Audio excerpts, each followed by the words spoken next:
Boy aka, salomatmisiz?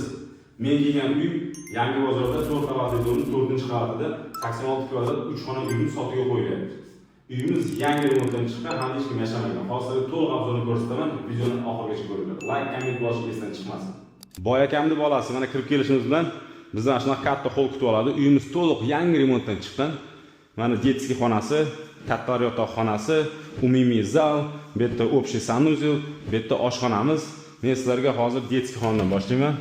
Mana детский xonamiz. Boya aytganda yangi remontdan chiqqan uy. Qanday uyimiz? Katta yotoqxonasi. Qanday? Zo'rmi? Mana bu televizor qo'yib qo'yasiz.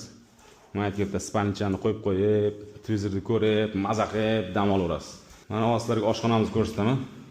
Oshxonamizni ko'rasizlarmi kattaligini? Oshxonamizni bitta eng katta plus tomoni hamma narsa bu yerda alohida joylashgan mana.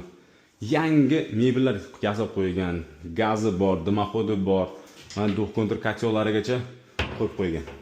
Mana umumiy sanuzel, vanna, rakvina, unitaz, qo'shimcha ariston ham qo'yilgan. Undan tashqari o'z duh kontr kotyoli ham bor. Pol elektrichniy tebl pol qilingan. Lyustrani kattasini olib qo'ygan. Shokoladni zayis degan. Qanday? Mana bu tomonga televizor qo'yasizlar, bu yerga uголок divanlarni qo'yib qo'yib, maza qilib yashaydigan uy. 3 xona, 4 xona desam bo'laveradi. Endi boy aka uy narxini eshiting.